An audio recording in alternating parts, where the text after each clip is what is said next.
Bom dia. Eu estou me ouvindo alto, não sei se vocês estão também, mas... Muito bom, gente. Realmente nós ficamos muito felizes assim, né? A gente já está em casa, então você fala sentado também, porque a gente está em casa, falando de irmão para irmão. Vou falar sentado aqui para a gente entender que é uma conversa mesmo. Apesar de não ser possível a participação de todos, mas é uma conversa construída por muitas conversas, assim. Então a gente quer falar e a gente quer compartilhar uma coisa, e eu vou falar a gente bastante, até a Jéssica fala que eu estou com o vício da linguagem do agente, tudo eu falo nós, a gente, porque realmente nada nós temos construído sozinho, assim, nada nós temos entendido sozinho. Então fica até um vício de linguagem repetitivo, mas é o que o nosso coração tem mostrado. Nós não estamos fazendo nada sozinho, nós não caminhamos sozinho, e a gente não vê as pessoas caminharem sozinhas na Bíblia. Hoje eu quero conversar com vocês essa manhã para a gente talvez encerrar esse assunto, ou esse congresso da família, essa conferência, esse tempo que a gente teve junto desde sexta-feira à noite, onde nós recapitulamos, nós falamos muito sobre Deus, sobre nossa relação com Deus e sobre nossa relação com os irmãos. E hoje eu quero compartilhar com vocês sobre um dos maiores, ou se não o maior servo que Deus teve na terra. E eu quero te convidar a abrir a sua Bíblia em Mateus, Evangelho de Mateus, capítulo 1. E quero te convidar a deixar aberto aí sua Bíblia, porque a gente vai caminhando em alguns capítulos aí para frente, alguns outros textos. Nós vamos falar não sobre Jesus, o Filho, mas sobre José, o pai de Jesus. Nós falamos sobre o Deus Pai eterno, falamos sobre esse Deus que nos é um amigo, que nos é um confidente, que nos é um pastor. Mas essa manhã a gente quer falar e quer relembrar sobre o José, o pai de Jesus. E o que esse cara, o que esse homem, o que esse servo significa, né? Infelizmente na história, e na histórica católica, a gente deu muito valor e colocou a Maria como uma mulher santa. E ela é, não uma santa, né? A gente não acredita nisso. Mas ela é uma mulher que fez muitas coisas. Ela é a mulher escolhida para gerar Jesus. Mas a gente fala pouco sobre o José. E a gente quer falar sobre ele essa manhã. Então eu quero ler com você Mateus 1. A gente vai ler agora do 15 ao 17. Eliúde gerou Eleazar. Eleazar gerou Matã. Matã gerou Jacó. Jacó gerou José, marido de Maria. Maria deu à luz a Jesus, que é chamado Cristo. Portanto, são 14 gerações de Abraão até Davi, 14 de Davi até o exílio da Babilônia e 14 do exílio da Babilônia até Cristo. Amém. Esse é um pequeno trecho que muitas vezes a gente pula nas nossas leituras, né? A genealogia é uma coisa que a gente não vai entendendo muito, então a gente normalmente pula, mas ela nos traz algumas informações importantes aqui.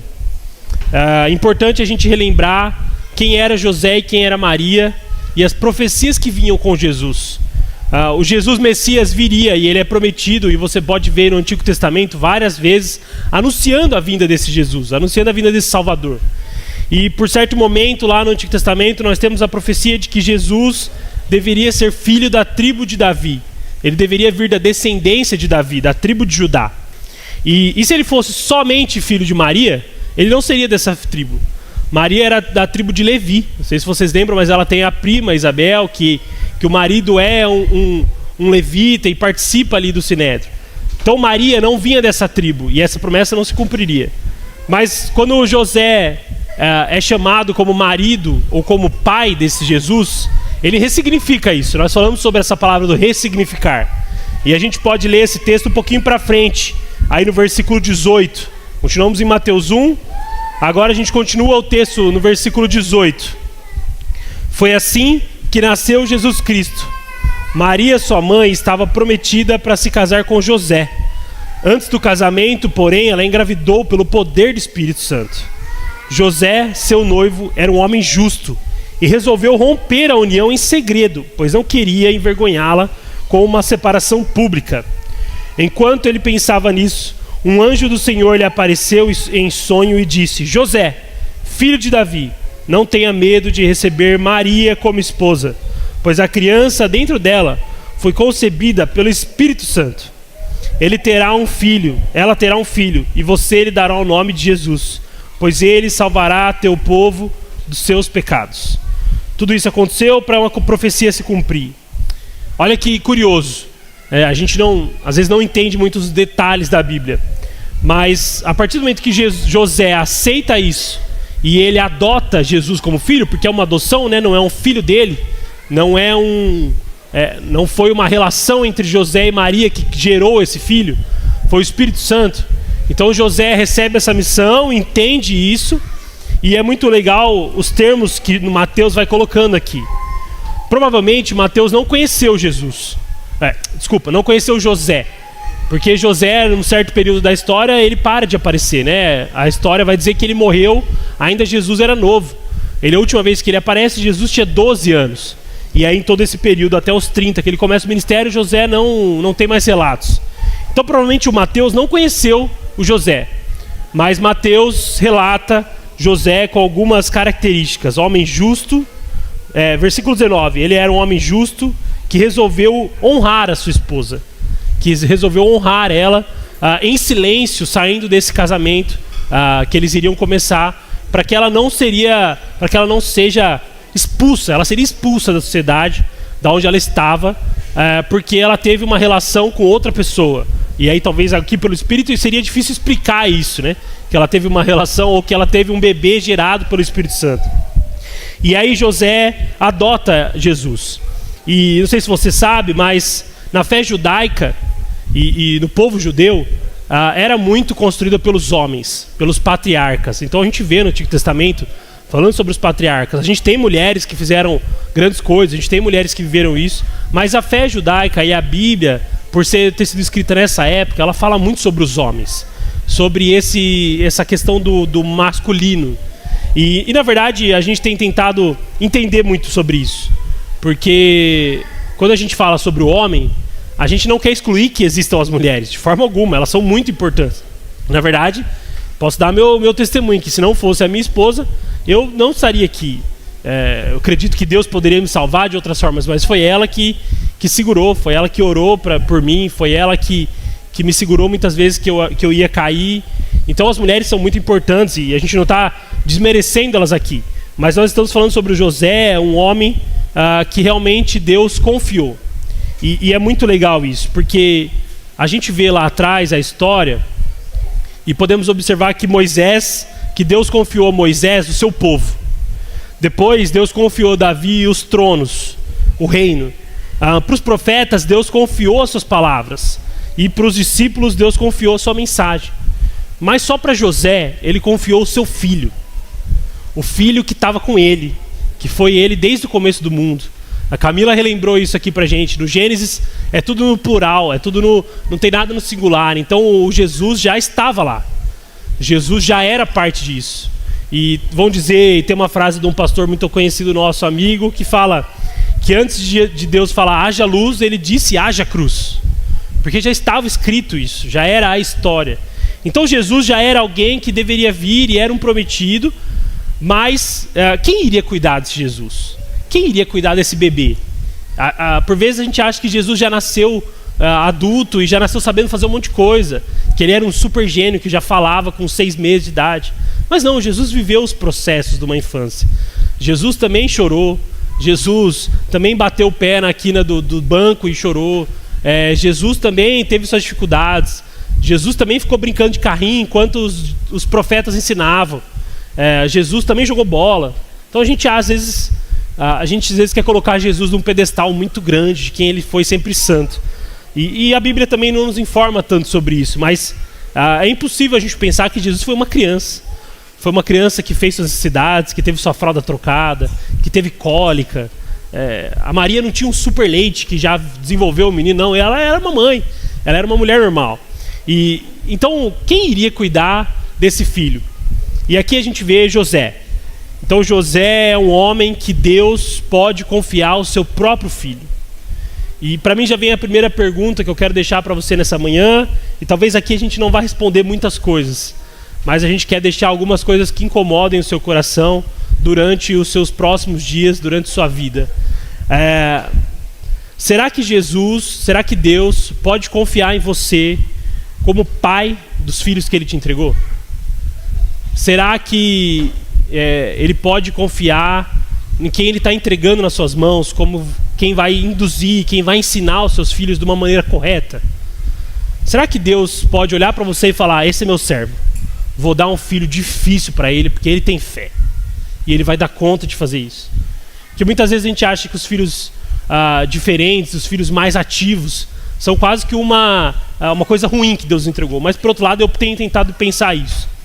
Deus entrega os mais difíceis, os mais penosos, para aqueles que têm fé mesmo, para aqueles irmãos que ele pode confiar. E José foi um desses caras. José foi quem Deus entregou Jesus e falou: José, a partir de agora, ele é teu filho. Eu vou continuar cuidando, eu vou continuar protegendo, porque ele é meu filho, mas agora quem vai ensinar ele é você. Quem vai educar ele é você. Quem vai acudir ele no dia de choro é você. E a história bíblica, e na verdade a história do judeu, ela é feita pelo pai. E o menino cresce, ainda mais o primogênito, cresce na beira do pai. No entanto que a gente pode entender que Jesus seguiu a mesma profissão de José. Jesus era um carpinteiro, Jesus aprendeu a fazer as coisas. Jesus aprendeu a construir uma casa. Jesus aprendeu a construir um móvel.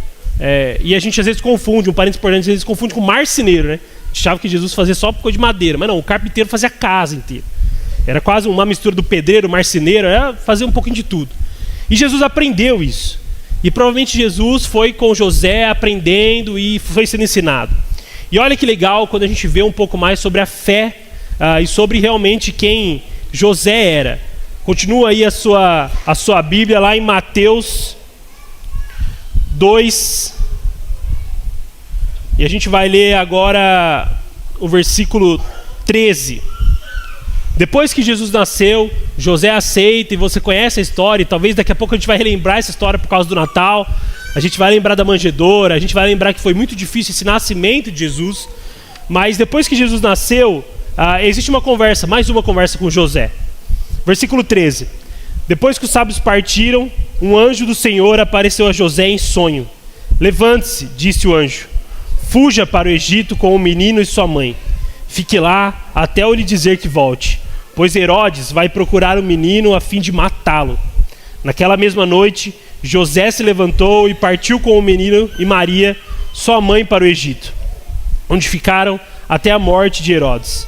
Cumpriu-se a profecia que o Senhor tinha dito por meio do profeta: do Egito chamarei meu filho. Mais uma vez uma ordem, mais uma vez um sim, e uma aceitação dessa ordem, sem uma discussão, e aí José faz, e José cumpre isso. O legal é que Deus, ou o anjo aqui, nesse momento, não fala para José um formato. José, você amanhã acorda às 3 da manhã, sai porque ninguém vai poder ver vocês. Mas José era um servo de Deus, e ele era um cara que pensava. Então ele entende que ele precisa sair cedo, para as pessoas não verem, porque se o Herodes ia começar uma guerra por causa disso, se o Herodes ia matar as crianças, ele precisava ser uma pessoa inteligente. Então, por vezes, Deus quer confiar em pessoas inteligentes. Deus não quer confiar em pessoas que não entendem as coisas. Ele quer confiar em pessoas que obedecem a um rei, mas quer confiar em pessoas que são inteligentes com isso, e elas vão pensar, e elas vão poder entender as coisas. Então, Deus não quer um monte de escravo, entenda bem isso. Deus não quer escravos que fazem por obrigação. Deus quer filhos que entendem que o pai sabe o melhor. Deus quer cada vez que os seus servos e seus filhos entendam mais sobre isso. E a gente vê José partindo ali e seguindo esse momento. E o mais curioso, a gente não vê Jesus, ainda um bebê aqui nesse momento, mas a gente não vê a Maria discutindo. José, por quê? Por que a gente tem que fazer isso? José, mas vamos esperar Deus falar de novo. Vamos esperar ele confirmar de novo aqui no nosso coração. Vamos esperar ele mandar mais alguém para falar para a gente. Quando José tem a certeza que era Deus falando, José não discute e nem Maria discutem. Os dois saem e vão fugir. E eu não lembro exatamente a letra da música, mas nós cantamos uma música que pra gente ainda não é muito conhecida, mas a gente já ouviu algumas vezes, que fala sobre os tronos de Deus, né? E vai falar na letra da música, com as minhas palavras, tentando lembrar um pouquinho, né? Vai falar exatamente isso, né? Existiram tronos e esses tronos estão abaixo desse rei. Esses tronos foram submetidos a esse rei que é Deus. E imagina você, o rei, Deus Todo-Poderoso, dono de todas as coisas, o Eu Sou, falando para o seu servo fugir. Falando para o seu servo fugir, porque um rei terreno, que não tinha um poder nem comparado a esse rei celestial, iria matar as pessoas. E aí talvez se hoje Deus falasse isso para nós, a gente responderia: Deus, vou fugir não, porque esse filho aqui é filho do ungido, e o ungido ninguém toca. Então o senhor está errado, vou ficar aqui, o senhor põe seus anjos para trabalhar e protege esse moleque aqui. Talvez a gente teria essa astúcia ou essa sem vergonhice de falar isso para Deus, porque nós às vezes não entendemos o Todo-Poderoso, porque a gente quer pensar com nossas mãos, a gente quer pensar com a nossa mente. E por várias vezes tentaram colocar Jesus como um rei. Por várias vezes tentaram fazer ele vir reinar e dominar sobre os povos. E talvez essa foi uma das frustrações dos discípulos, talvez a maior frustração. Lá no caminho de Emaús, eles ainda perguntam para Jesus, que eles ainda não tinham entendido que era Jesus. A gente ficou esperando que ele viesse e libertasse o povo como um rei que dominasse sobre as nações. E aí Jesus naquele momento devia olhar para os discípulos depois de tanto tempo de caminhada e falar: meu filho, não entendeu nada ainda. Você ainda não entendeu que não vai ser nessa forma humana de vocês que eu vou vir libertar? E aqui José entendeu. José, mais uma vez, por mais que a gente nem ouça quase a voz de José nesses períodos bíblicos, ele nem quase fala, ele sempre é um servo que entendeu e fez. Então Deus conta com José como pai de seu filho, mas ele conta como um servo que obedeceria independente das circunstâncias. E quando a gente vai transformando isso para o nosso coração, e quando a gente vai tentando aplicar isso para nós, nós vamos entendendo qual é o nosso papel dentro do nosso lar, de sacerdotes e sacerdotisas de Deus, servos e servas de um Deus que sabe o melhor para nós, que sabe quem Ele é, e Ele sabe quem nós somos, e a partir disso constrói em nós isso. E é difícil porque nós muitas vezes achamos, e o pastor gosta de fazer essa provocação aqui com vocês, de quem é o chefe da tua casa? Quem é o provedor da tua casa? Quem é o dono da sua casa? E talvez você queira resgatar o masculino ou o homem, e você vai falar: é o pai. E a gente vai te decepcionar nisso, porque nós vamos falar que é Cristo. Nós vamos falar que é Deus. É Ele quem é o chefe da minha casa. É a Ele que a gente serve. A minha esposa não me serve por eu ser o homem, e eu não sirvo ela por ela ser a mulher. Nós servimos a Cristo, e juntos nós entendemos as coisas. Então talvez você ouça a gente falando, e a gente falou muito sobre o masculino, do pai, do homem, mas nós sabemos que a realidade de vocês, e é bom a gente conversar mais com vocês para a gente poder entender e aplicar mais, vocês são de muitas casas que foram criadas e construídas por mulheres. Em vocês tem muito isso, a mãe, a avó, a tia, e vocês foram criados por isso, porque talvez o pai, não em todos, mas em grande parte, o pai foi mais ausente. O pai ajudava a prover, pagava as contas, mas quem criou, quem ensinou, quem foi lá e escreveu com você o 2 mais 2 é 4, quem ensinou multiplicação, quem ensinou história, quem ensinou tudo, foi a mãe, foi a avó, foi a tia. E a gente não está aqui para desvalorizar isso. Por outro lado, nós estamos aqui para valorizar. Foram elas que fizeram. Mas o José aqui entendeu que era o papel dele como pai fazer isso.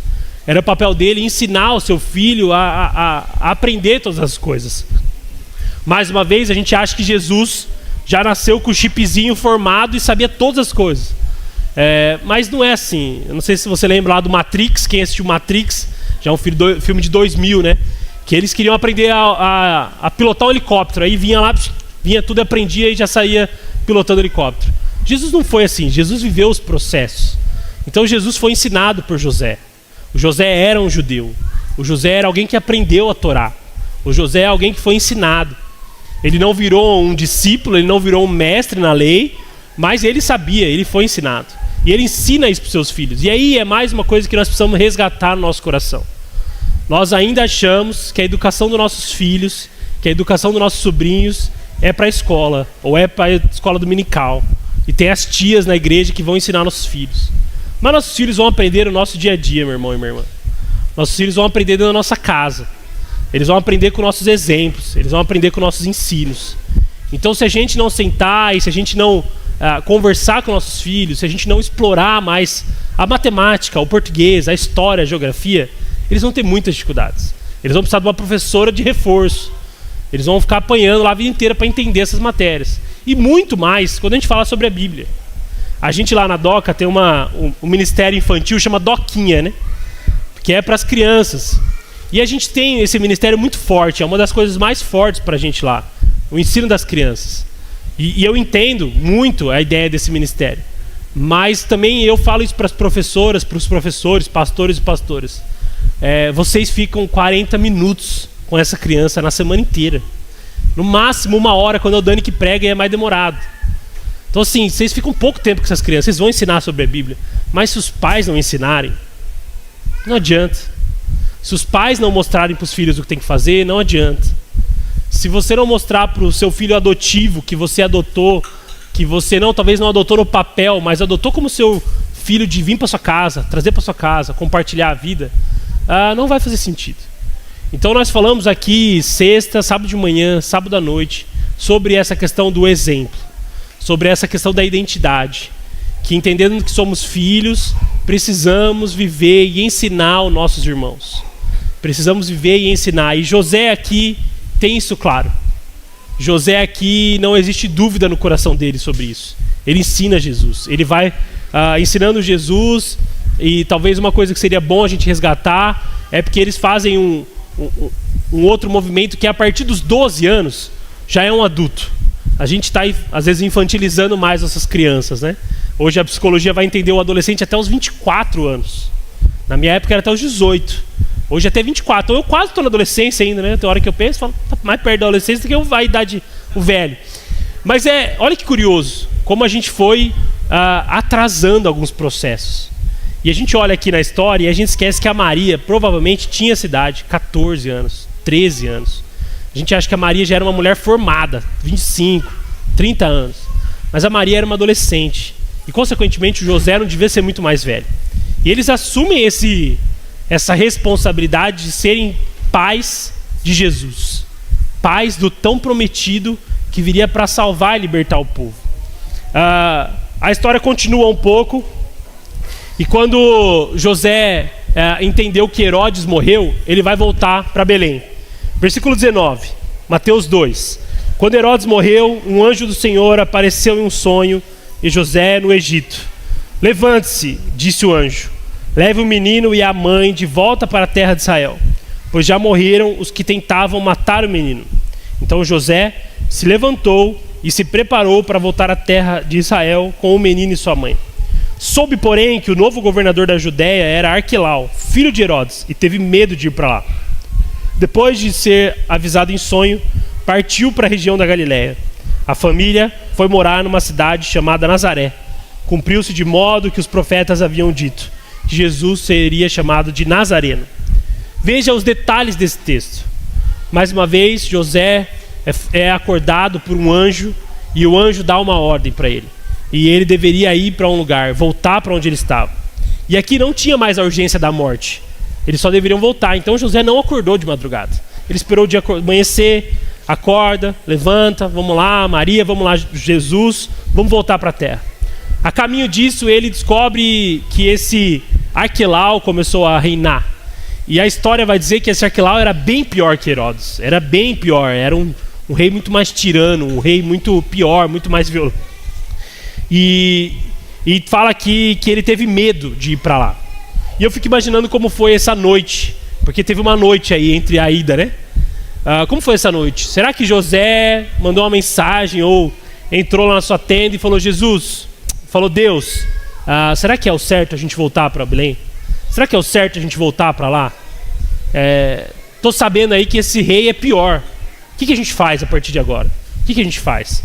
E aí a gente tem o versículo lá que vai falar, depois de ser avisado em sonho, partiu para outra região. Então existiu mais uma conversa, onde agora, olha esse processo, olha essa construção, porque a vida a gente vai falando que ela é uma jornada. O Gui usou esse termo lá no primeiro dia, essa jornada da vida cristã. Em um primeiro momento, José é acordado por Deus e falando, agora você tem uma missão. adotar esse meu filho e cuidar dele. Depois, José foi acordado de novo e falou para ele: agora você vai para o Egito, porque é lá que você precisa ir. Em 2 vezes José respondeu, ou melhor, não respondeu, e só falou: tá bom, vamos embora, vamos fazer, é agora. Entendi que é você conduzindo, entendi que é o Senhor conduzindo e vou fazer. E no terceiro momento existe uma conversa, existe talvez uma dúvida no coração de José. E José coloca isso para Deus: Deus, será que é ali? Será que é a hora da gente voltar? E Deus fala assim: está certo, José, está certo. Parênteses importante, não estamos falando que a gente tem a força para mudar o que Deus quer fazer, que Deus é soberano e sabe todas as coisas. Mas estamos falando que os filhos de verdade entendem e discutem com o pai, entendem e muitas vezes questionam o pai: será isso mesmo? Não na ideia de que é uma rebeldia, mas na ideia de que na maturidade muitas vezes nós precisamos entender melhor o que Deus quer. Muitas vezes a gente precisa absorver melhor as coisas, porque a gente já vai para o outro lado também. A gente acha que tudo é uma profetizar alguma coisa. A gente acha que tudo é uma resposta de Deus. Me lembro, e o Dani conta isso, quando o Dani começou a igreja lá, a Doca, há 10 anos atrás, a mãe dele falou para ele: Dani, Deus está falando no meu coração que não é para você começar essa igreja. E aí o Dani já tinha 30 e poucos anos, e o Dani é um pouquinho mais seco assim. Ele falou assim: mãe, fique em paz, que se Deus quiser falar comigo, Ele me chama. Eu tenho certeza que Ele mandou eu fazer isso. E a mãe dele estava falando isso porque o Dani tinha a opção de continuar nas igrejas que pagariam bem, né? E como toda mãe que quer proteger o filho, ela quer que ele vá para o lugar que recebe melhor. E não está errada, o coração da mãe é sempre esse pelos seus filhos. Não quer ver eles sofrendo, né? A gente normalmente não quer ver nossos filhos sofrer. E aí o Dani tinha essa certeza. E olha que curioso, como é que os nossos filhos, ou como as pessoas que estão vindo na nossa casa, veem que a gente toma as decisões. Será que a gente toma a decisão de mudar de cidade, de mudar de emprego, de ser uma nova forma de trabalhar, de virar um empreendedor, de largar um CLT ou de ir para o CLT? Será que essas decisões nós colocamos na mesa com Deus e fala: Deus, o que o Senhor quer fazer aqui? O que o Senhor quer construir em nós? O Senhor quer que eu troque de carro mesmo? O Senhor quer que eu troque de emprego? O que eu tenho que fazer aonde eu estou? E a gente vê muitas vezes na Bíblia tendo essas conversas. Jesus orava diariamente, e poucas vezes a gente tem o relato do que Jesus orou. Mas das vezes que a gente tem o relato, Jesus está falando sinceramente com o Pai. Falando assim, e olha que curioso, Jesus sabia tudo o que ele ia fazer. Jesus já sabia o seu propósito. Mas em certo momento Jesus fala: Senhor, se possível, tira isso de mim. Mas se não for, cumpra a tua palavra. Se não for, seja feita a tua vontade. Quantas vezes nós oramos assim dentro das nossas casas? Seja sincero com você mesmo. Quantas vezes você sentou numa mesa, você e sua esposa, você e seu esposo, você e seu filho, e falaram: nós não sabemos o que fazer aqui, vamos orar ao Senhor? Quantas vezes? Essa pregação e essa construção foi feita por um outro irmão. E quando ele falou isso, ele conta uma história muito legal assim. Ele conta que ele tem 2 filhas e eles estavam passando por um momento muito difícil financeiro, muito difícil mesmo. E ele é um irmão pastor. E a filha já era mais velha, na adolescência. Uma filha olha para a outra e fala assim: ixi, e agora? Como que vai ser, né? Realmente o negócio ficou difícil. A gente está com muito pouco dinheiro. O que vai acontecer com a nossa casa? E a outra filha fala assim: vai ser como sempre. E a outra: como assim como sempre? Vai ser sempre assim. Papai vai lá, vai falar com o pai dele que é Deus. Deus vai responder para ele, vai fazer o que Deus mandou e vai dar tudo certo no final. Olha que testemunho, ou que curioso no mínimo, os seus filhos um dia poderem falar para você, ou falar para os seus amigos: hoje de manhã papai orou e entendeu que a gente precisava fazer tal coisa. Hoje de manhã minha mamãe orou e a gente entendeu que a gente precisa mudar a cidade porque é lá que Deus vai usar a nossa vida. Qual seria esse testemunho para as pessoas que estão em volta de nós? Qual seria esse testemunho das pessoas saberem que primeiro a gente procura Deus para entender algumas coisas e depois a gente faz essas coisas? Porque o nosso coração ele é ansioso e o nosso coração quer decidir as coisas muito rápidas. A gente não tem tempo de pensar, a gente não tem tempo de orar. E a gente tem adotado essa prática na igreja, assim. Às vezes quando as pessoas chegam com grandes dificuldades ou com problemas muito grandes, normalmente a gente já daria uma resposta. Normalmente a gente já daria possibilidades, um checklist. coisas que ela poderia fazer. E a gente tem tentado adotar a seguinte coisa: irmão, vamos orar primeiro? Vamos orar e entender o que Deus quer fazer nisso. O que Deus está querendo trabalhar no coração de vocês?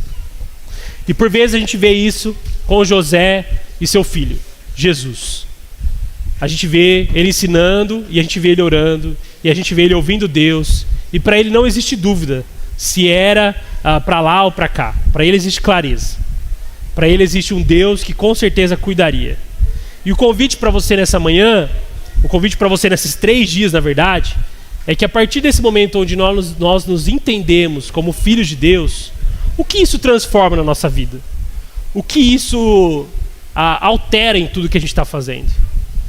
O que isso deveria surgir e refletir nos nossos filhos? E aí eu vejo aqui diferentes idades. Então a gente está falando de pessoas que já tiveram filhos. A gente está falando de pessoas que os filhos já saíram de casa. Nós estamos falando de filhos que já são mais velhos. Nós estamos falando quase de avós e bisavós. Nós temos diferentes idades aqui e diferentes momentos de vida. Mas essa mensagem e esse chamado ao entendimento de sermos filhos é multigeracional. A gente usou até esse termo aqui ontem, o Gui usou isso. É multigeracional. Não é para uma idade certa. Isso é para que todos entendam que nós somos filhos de Deus. E esse Deus é fiel para cumprir as promessas que Ele fez. E esse Deus sustenta a nossa vida. Em outro momento Jesus vai falar: vocês estão se preocupando com o que vocês vão comer e beber. Se os lírios do campo têm as coisas, os passarinhos têm seus ninhos, por que vocês que são filhos se preocupam com comer e beber? Por que vocês ainda vivem essa ansiedade? E aí vou mudar: por que nós ainda vivemos essa ansiedade? Porque isso passa pelo meu coração. Mas isso deveria ser uma mostra de fé nossa, de falar: eu não vou me preocupar com o pão de amanhã. Isso Deus já vai prover. Isso Deus vai fazer. Talvez Deus não me dê o carro que eu quero. Não é isso que nós estamos falando. Deus não vai dar tudo o que você quer. Ele vai dar tudo o que você precisa. São coisas diferentes. Então você não precisa do melhor carro. Você não precisa da melhor casa. Você não precisa ter uma casa lá no Arraial do Cabo para você ir todo final de ano passear. Você não precisa. Você precisa ter o básico para viver a missão de Deus. E Deus vai acrescentando as coisas. A gente sabe que Deus é bondoso. A gente sabe que Deus vai provendo as coisas a mais para alegrar nosso coração. Mas não é isso. Não é essa a promessa. E José aqui com essa clareza vai ter isso. Então na história de José a gente vê um rei que manda fugir. E a gente vê um rei que tem seu filho numa manjedoura. Que na nossa visão, Jesus tinha que nascer no melhor hospital que tem, né? Então lá em São Paulo é o Albert Einstein, né? Que é o bom hospital aqui da região. Tem um hospital que é referência. Como que é? Barra Doc. Então assim, Jesus tinha que nascer nesse hospital, assim, no melhor, o mais caro, porque ele é o filho de Deus. Ele é o prometido das nações. Mas não, Jesus já começa a ressignificar algumas coisas. E ontem o Gui teve um ato falho aqui, né? Que ele ia falar de José e começou a falar de Jesus. Ele falou G e corrigiu. Ele vai falar que José, e a gente estava falando do José do Egito ontem. O José do Egito ressignificou muitas coisas com a família dele. Ele mudou algumas coisas. Mas quando a gente olha para Jesus, ele ressignificou muitas coisas. Jesus fez a morte virar vida. Jesus fez o cruz que era desgraça virar graça. Então Jesus muda muitas coisas. E Jesus mudou muitas coisas com o entendimento de seu filho. Nós lemos outros textos onde fala que Jesus só fez o que viu o pai fazer. Ele só fez o que aprendeu com seu pai fazendo. E os dois pai, não era só o pai Deus, era o pai José. Ele aprendeu com José a ser um servo e ser um cara fiel a Deus. Ele aprendeu isso. A gente ontem, uns homens, estava discutindo o texto lá de Abraão e Isaac. E lembrando desse sacrifício que foi um dos textos mais conhecidos para a gente. Onde Isaac poderia ser um menino e já era um adolescente. E que se ele não quisesse ser o sacrifício ali naquele momento, ele sairia correndo. Ele tinha força suficiente para já dar uma rasteira no pai e ir embora. O pai tinha mais de 100 anos. Mas Isaac entendeu que Abraão estava cumprindo uma vontade do pai. Ele não discutiu. Ele entendeu que era isso. Como nós, e aí fica as perguntas e caminho para o fim. Como nós temos entendido, como nós temos refletido o Deus Pai para os nossos filhos. Ou como nós temos mostrado o Deus Pai para os nossos netos.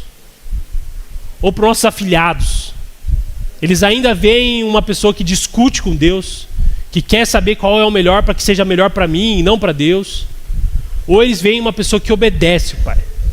Ou eles veem uma pessoa que é devota, que tem a sua fé em Deus mesmo, que não duvida, que não hesita, que não tem medo, mas que crê nesse Pai. Como tem sido a nossa imagem disso? Outra vez a gente pregava e a gente estava lembrando num versículo que falava que a partir desse momento somos colocados agora como imagem e semelhança, e as pessoas vão ver o amor de Deus através do nosso amor, vão ver as pessoas através de nós. E também a gente discutia ontem isso. Nós fazemos parte de um Brasil, de um país onde mais de metade da população se diz evangélica, se diz crer nesse Jesus, que é o mesmo Jesus que a gente está pregando. E a gente vê cada vez mais o nosso país indo para um destino, em um lugar que mais parece o inferno do que o céu. Nós vivemos cidades onde a gente tem muito mais evangélicos, muito mais filhos desse Deus, que não vivem isso. E esse é o chamado. O que você tem feito? O que você tem feito? Em outro momento, Paulo vai falar: existem e foram designados pastores entre vocês, apóstolos, ministros.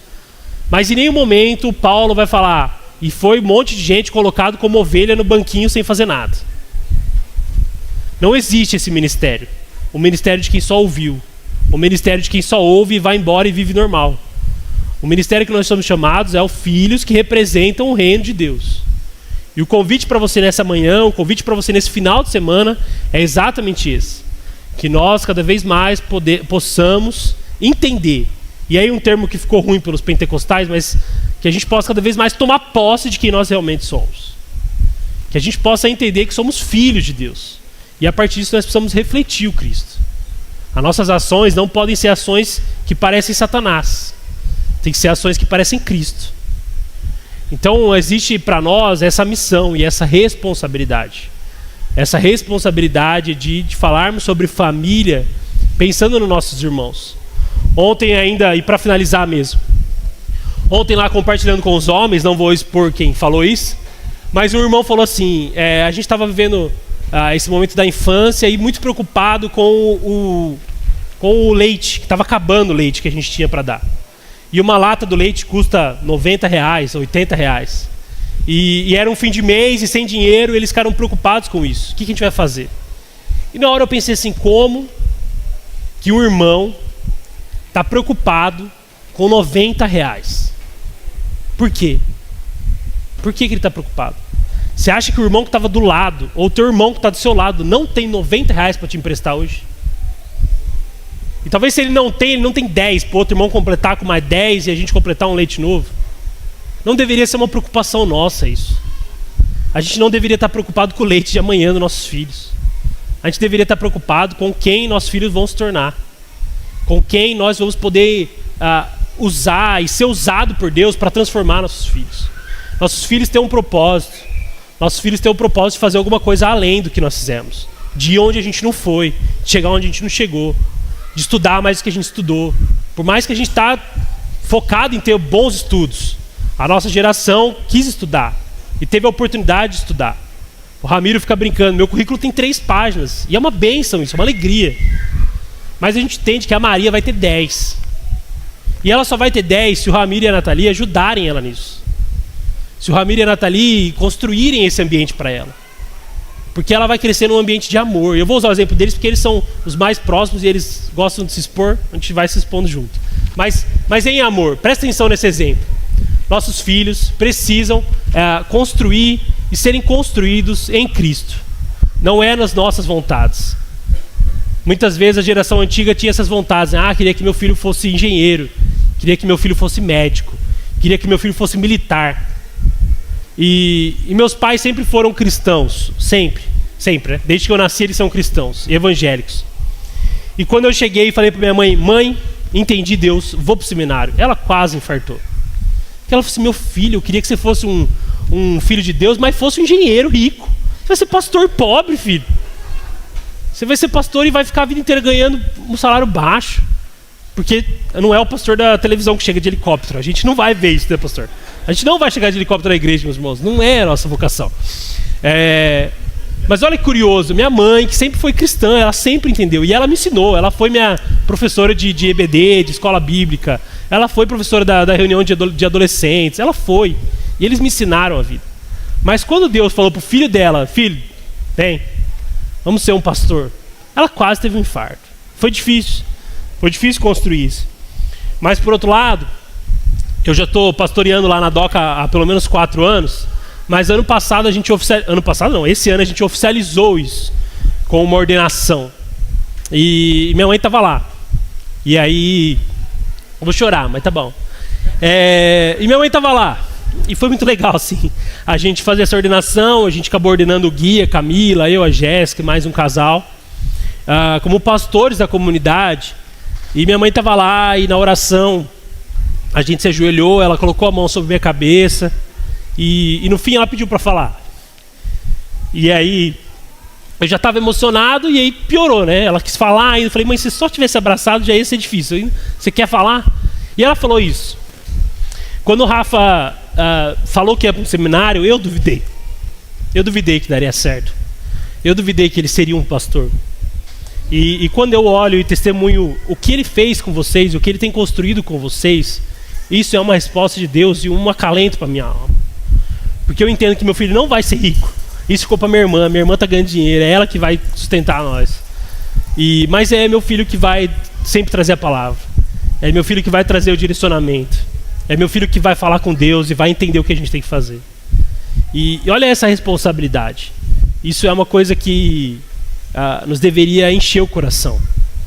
De saber que Deus vai falar com você. Para que você saiba qual é o melhor caminho que seu filho tem que tomar.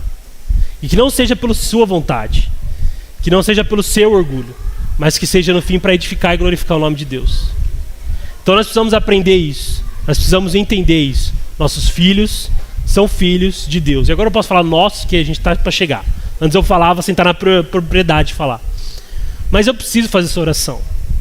Eu preciso orar para Deus e falar, Deus, obrigado porque o Senhor deu um filho teu para mim cuidar, para a Jéssica cuidar. Agora a gente não quer atrapalhar os seus planos. A gente quer só ajudar o Senhor. Então quando a gente estiver errado, o Senhor vem e pode falar com a gente. Porque nós temos uma relação aqui que nós confiamos no Senhor. Nós sabemos que o Senhor sabe o que é melhor para nossos filhos. Isso é um voto de fé. Isso é um voto que o Abraão teve de fé. Isso é um voto que José teve de fé. Isso é um voto que Maria teve de fé.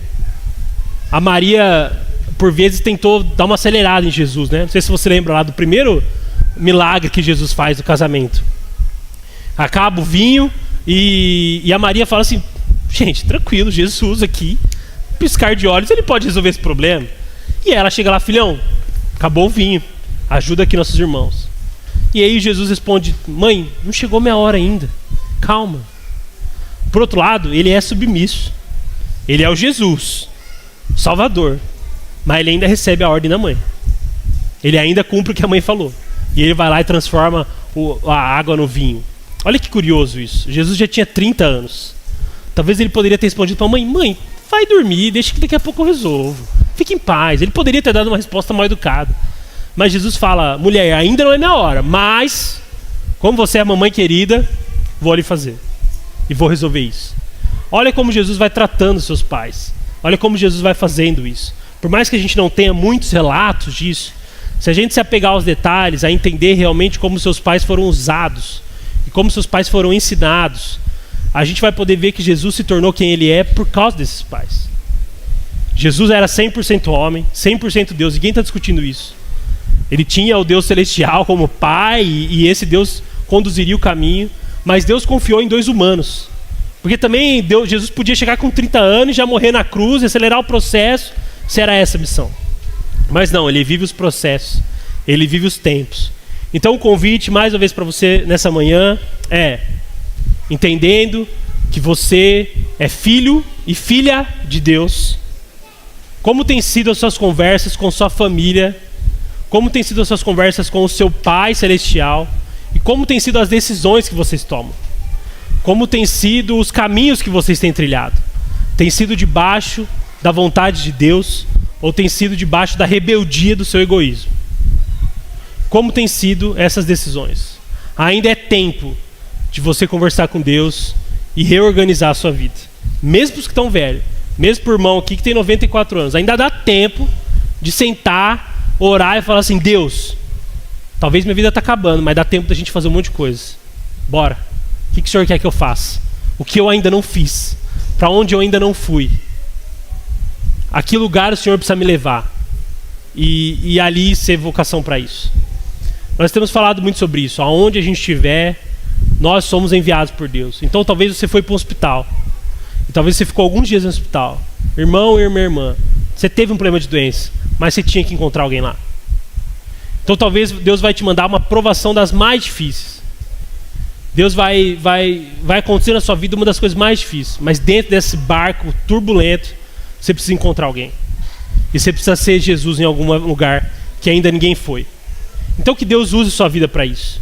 Que Deus dê ao seu coração sabedoria e sensibilidade para ainda hoje, você voltar para tua casa, reunir tua família e falar assim: vamos orar, Pai, para saber o que o Pai quer de nós. Para saber o que o Pai quer da gente. E a partir disso a gente vai vivendo nossas coisas. Ressignifique algumas coisas. Ressignifique algumas coisas da sua casa. Vai ser uma bênção se um dia nossos pais chegarem para nós e falarem assim: filho, eu errei muitas vezes, mas agora, debaixo do que Deus está falando, nós temos que ir para essa direção. Porque eu confio nesse Deus. E nossos filhos vão aprender assim. Nossos filhos só vão aprender quando a gente fizer. Hoje a gente tem... a gente lá ainda também conversa muito com os adolescentes, apesar de nossos adolescentes serem menor quantidade. E a gente fala muito sobre isso, sobre esse exemplo que os pais têm sido. E eu vejo muitas vezes os pais cobrando dos adolescentes. Eles falam para mim, né? Rafa, você precisa fazer nossos adolescentes lerem a Bíblia. Você precisa ensinar nossos adolescentes a orar. E eu, uma vez para um irmão que a gente tem mais intimidade, eu falei: meu irmão, eu não tenho que ensinar nada disso. Quem tinha que estar lendo a Bíblia com seu filho era você. Quem tinha que estar orando com seu filho era você. Ele não faz porque ele não vê você fazer.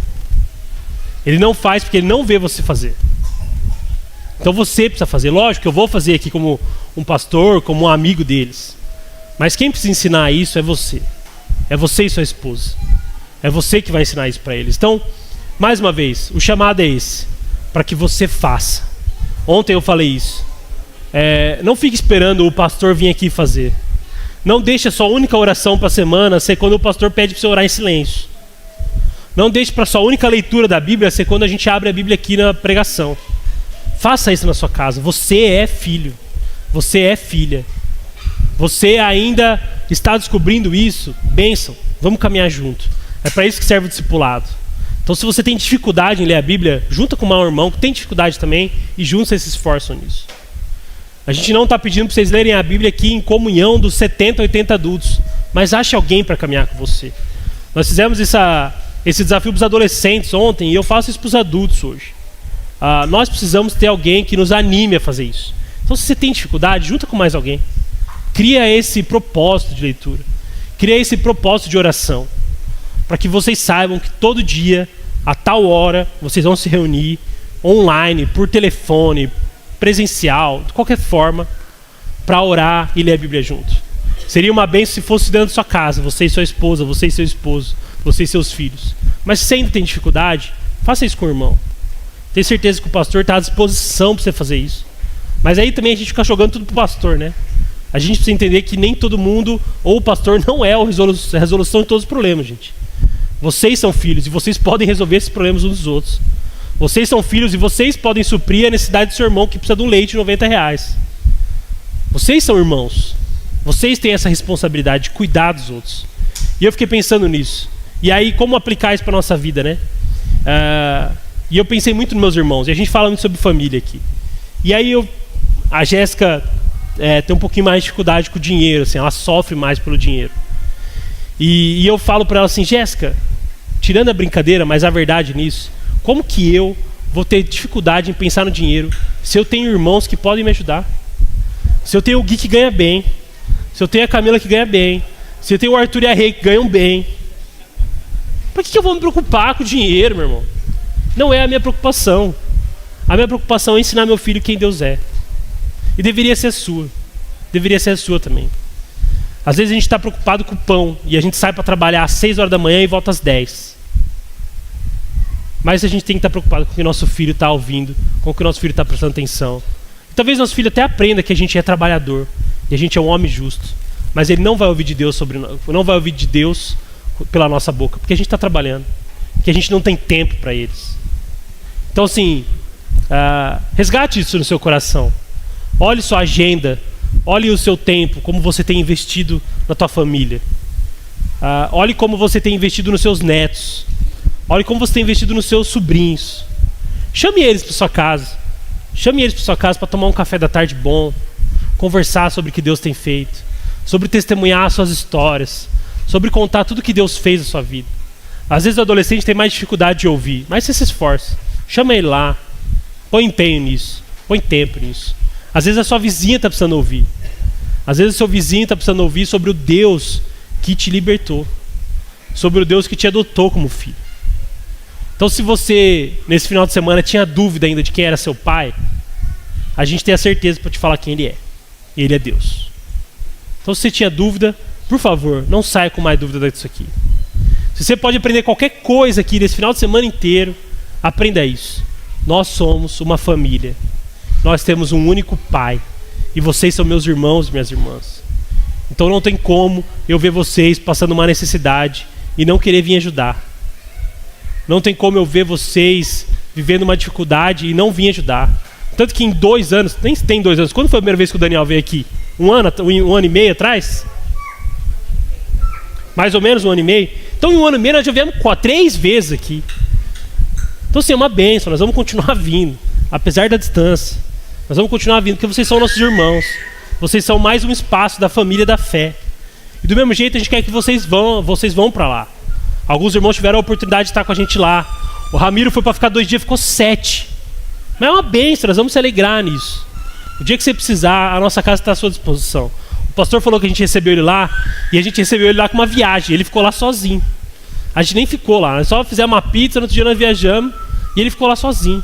A nossa casa é a casa de vocês, isso é a família. Nós estamos hospedados na casa de uma irmã que a gente nem viu lá. A gente só viu ela aqui trabalhando. Então assim, é uma bênção. Então a vida da família é isso. É esse entregar. É esse convite que nós estamos fazendo desde o começo. Vai lá na minha casa. Veja as minhas imperfeições. Veja que eu discuto com a Jéssica. A gente briga, meus irmãos. A gente tem dificuldade de entender. Eu às vezes não lavo a louça. Às vezes a gente continua discutindo quem tira o lixo. Mas ao mesmo tempo nós acertamos. Nós somos filhos. Então assim, você vai lá, vê nossas imperfeições, mas você vê que no fim nós colocamos as coisas debaixo de Deus e é Ele quem conduz. Então que o convite para você é exatamente esse. Seja isso na sua casa. Não seja o crente da igreja. Não seja o crente que vem aqui, levanta a mão e canta música bonita. Seja o crente que lá na tua casa, onde você pisar, onde você tocar, sejam as mãos de Cristo. Amém? Queria orar com você. Baixe sua cabeça. Pai querido, nós somos gratos por tudo que o Senhor tem feito em nossa vida, Pai. Nós somos gratos porque o Senhor faz infinitamente mais do que nós precisamos. Mas nós queremos reconhecer quem o Senhor é na nossa vida. Nós queremos reconhecer para nós, Pai. Nós não precisamos reafirmar isso para o Senhor. O Senhor tem clareza nisso. Mas nós precisamos reafirmar para nós que o Senhor é nosso Pai. Que o Senhor nos adotou como filhos. Que ainda mais o Senhor entregou o seu único filho em favor de nós, Pai. O Senhor entregou para que Ele ressignificasse a morte em vida. O Senhor entregou para que, perdido, nós fôssemos encontrados. E nós nos colocamos aqui como quem realmente quer ser um filho do Senhor. Um embaixador do seu reino. Um filho que vai aonde o Senhor não conseguiu chegar fisicamente. Jesus fala isso. Os discípulos vão fazer muitas coisas que eu não fiz. E não porque Ele não conseguia, mas porque Ele confia em nós para isso. Deus pode ir em qualquer lugar. Deus pode estar em qualquer lugar. Nós não precisamos relembrar o Senhor disso. Mas o Senhor confia em nós para estar em algum lugar, Pai. O Senhor confia em nós para estarmos na nossa casa. O Senhor confia em nós para estarmos na nossa relação. Então que a gente seja usado pelo Senhor, Pai. Que o Senhor incomode o nosso coração. Quando a gente tiver alguma atitude errada, o Senhor remexa o nosso coração e fale: filho, não é assim. Um filho meu faz dessa forma. Um filho meu ensina. Um filho meu tem paciência. Um filho meu é bondoso. Um filho meu tem compaixão. Um filho meu vive o fruto do Espírito. Um filho meu reflete isso para as pessoas. As pessoas não vão precisar ouvir que nós somos filhos. Elas vão reconhecer que nós somos filhos do Senhor, Pai. Essa é a nossa vontade. Ajuda a gente nisso. a gente não fique preso a uma religiosidade, mas que a gente seja liberto pela tua graça, Pai. Em nome de Jesus, nós oramos. Amém. Amém. Vem aqui, Antônio. Você fazer suas considerações finais. A gente bater mais um papo. 11h20, tá cedo ainda, né? Vamos até uma horinha aqui, tá bom. Vem, pastor. Senta aqui, porque a vida de vocês ensina, assim. É o que a gente falou, a gente vem aqui para compartilhar. Vem também, senta aqui. Senta aqui no meio.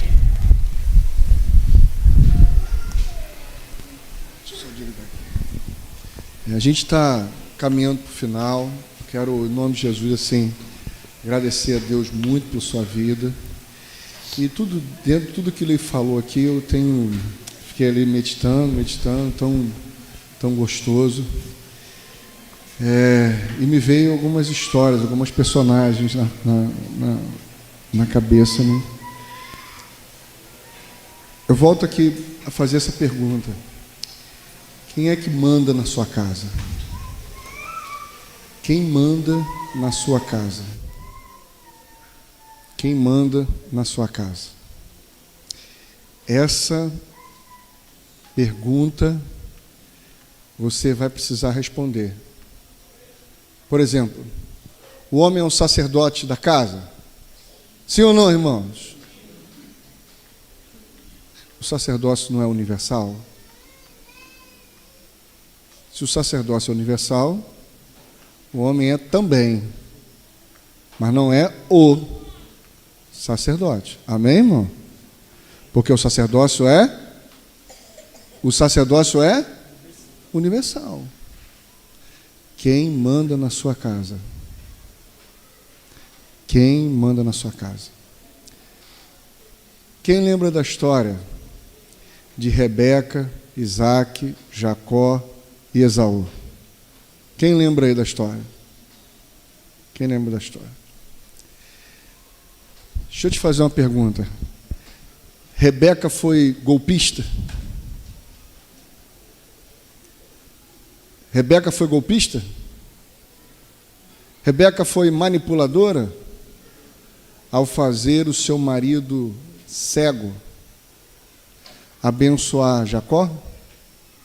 Fala, irmão. Foi ou não foi, irmão? Não foi. Lembra, ó, vou dar a dica. Quem conhece aqui Ronaldinho Gaúcho aí, pelo menos da televisão, vou dar a dica. Tu já viu o cara pegar a bola, olhar para um lado e tocar para o outro? Você já viu quando o adversário vai nele de primeira? Toda vez que vai de primeira, acontece o quê? Toma um drible. Agora imagina o ser que criou o Ronaldinho Gaúcho. Então nunca vá de primeira que você vai tomar. Vamos lá, irmãos. Rebeca foi manipuladora.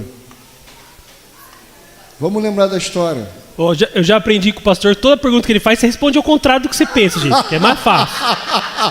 Normalmente você vai achar que é uma resposta, responde a outra. E aí eu vou chegar para tu, vou chegar em tu, eu quero chegar para tu, jogar para tu. Eu vou jogar para você, irmão. Irmãos, vamos lembrar aqui. Rebeca era estéril. Isaac orou. Amém, irmão? E Deus ouviu a oração. E ao ouvir a oração, Rebeca engravidou. E engravidou de gêmeos. E aí era uma confusão enorme aonde? No ventre dela. Aí Rebeca, meu Deus, que negócio é esse? Que confusão é essa?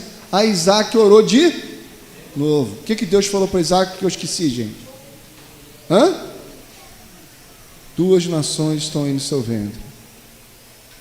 E tem uma coisa que eu esqueci também. Hã? Quê? Tem 2 nações e o mais velho servirá o mais. Isso é uma profecia, gente? É ou não é, gente? É uma revelação de Deus para casa? É ou não é, irmão? Vai pensando aí. É.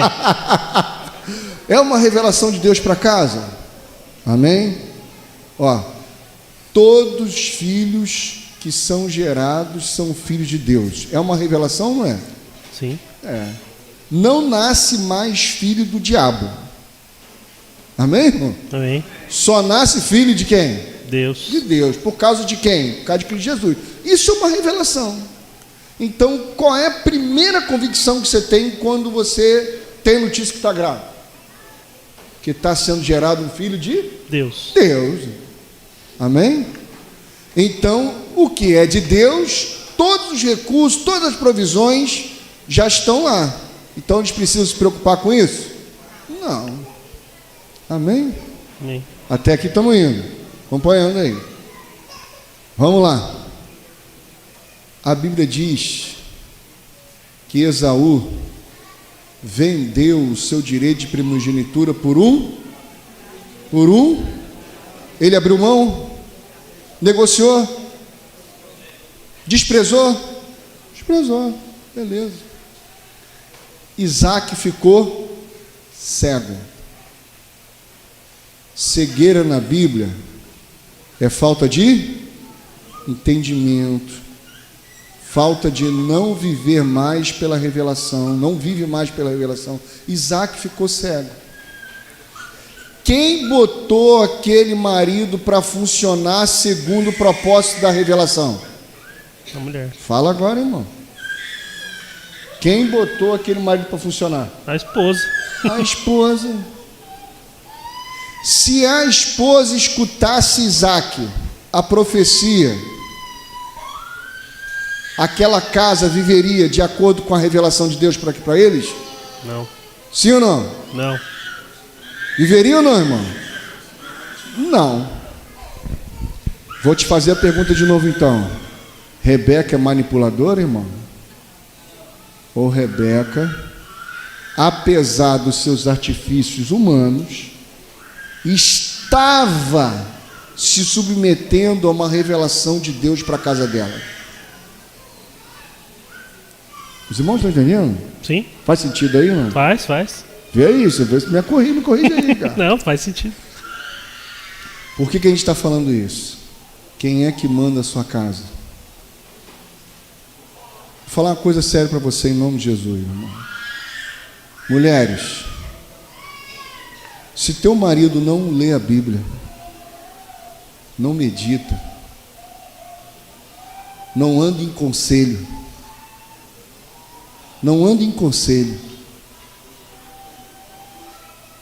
e sai dando ordem que não tem nada a ver com a revelação de Deus, cuidado, que você pode se submeter a um espírito rebelde.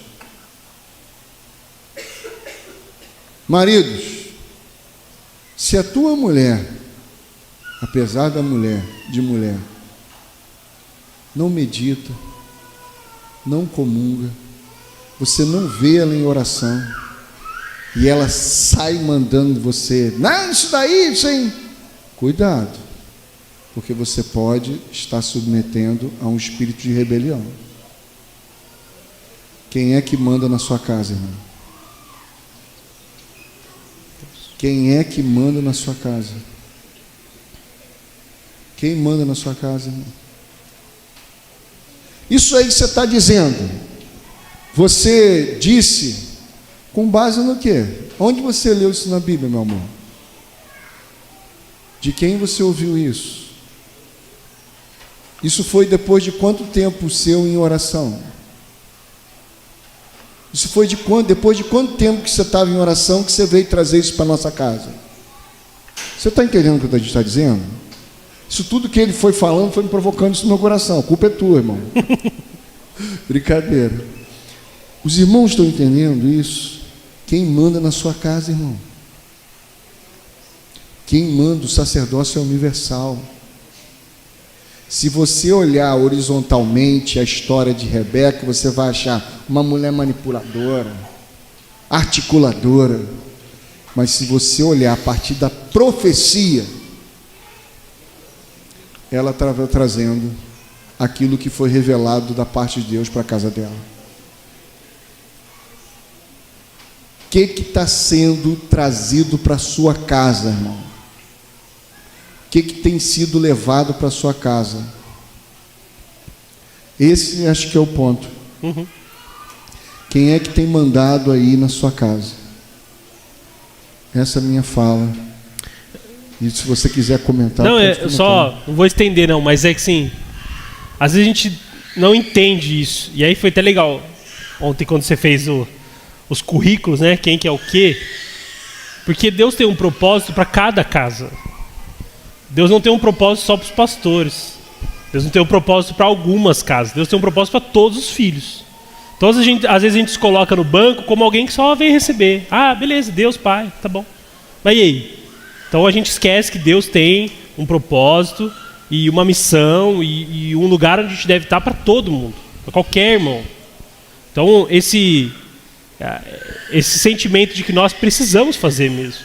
Não é um sentimento que a gente precisa só ouvir. A gente não está aqui só para receber, nós estamos aqui para entregar. Então tudo que a gente recebe, a gente entrega para os nossos irmãos. Quando a gente vê isso em vários meses da Bíblia. Então quando fala sobre dom, o dom não é para que fique melhor, o dom é para que exerça pelos outros. Então, dons, talentos, propósito, tudo isso é para os outros, nada faz sentido se for para nós. Então nada faz sentido se for para nós. Então não faz sentido uma mesa abundante se só eu como. Não faz sentido ter muito dinheiro se só eu gasto. Não faz sentido, as coisas não fazem sentido. A gente precisa entender isso como irmãos e família mesmo. Então o propósito, a missão, ela é para todos. O pregar o evangelho, o ser de testemunhas, não foi só para os discípulos, foi para todo mundo. É uma vocação nossa, é uma parte da nossa identidade, é quem nós somos. Nós somos quem testemunha o amor, nós somos quem testemunha o Cristo. Isso precisa fazer sentido para nós. E quando a gente entende a questão do irmão, nós precisamos entender que irmão são todos. Então não são só os que estão dentro da igreja. Então aquele primo chato, aquele funcionário difícil, aquele traficante, aquele ladrão, são nossos irmãos. Eles só ainda não reconheceram quem é o pai. Eles só vão reconhecer o pai se você for lá e mostrar quem é. Então nós temos essa missão, revelar o pai para os nossos irmãos. Estão meio perdidos, então o pai é um só. Vou mostrar para você, vem aqui que nós vamos te ensinar. Essa é a nossa missão. Amém, irmãos? Por que Deus falou primeiro com Maria e não com José? Deus não poderia primeiro falar com José, já que ele era o homem, e depois falaria com Maria? Mas primeiro ele falou com quem? Com Maria. E José queria meter o pé. A questão não é se homem ou mulher mandam na casa. A questão é se esta casa, se homem e mulher estão submissos à revelação e ao propósito de Deus. Amém, irmãos? Amém. Não, ele é o marido, não sei o que, eu tenho que fazer, meu marido quer, não tem que fazer, né, pastor? Vá atrás. Você pode estar indo atrás de um marido cego, que fazendo certo, ele se perdeu completamente do sentido do propósito. Ah, mas é minha mulher, né, pastor? Sabe como é que é? Vá atrás da sua mulher. Ela pode estar totalmente sarizada e te apresentar uma H, e isso se tornar um problema seríssimo para o seu lar e para os seus descendentes. Amém, irmãos? Amém. Vamos orar em nome de Jesus. Bênção de Deus. Viu? Eu falei por pouquinho, cara. Tá bom. Deixei um tempinho para você, deixei. Brincadeira, gente. Vamos ficar em pé, em nome de Jesus. A gente vai orar. Mas antes da gente orar, queria convidá-los aqui à frente, por favor. O pessoal está aí? Por favor, vem aqui à frente, por gentileza. Por favor. Fique em pé, que você ficou um tempão sentado. Viu? Isso aí. Cá, pode vir. A gente tem uma lembrancinha da nossa comunidade para vocês, em nome de Jesus. Pode vir. Isso aí. Dá uma salva de palmas para eles, em nome de Jesus, né, irmão? Como expressão de gratidão a Deus pela vida deles.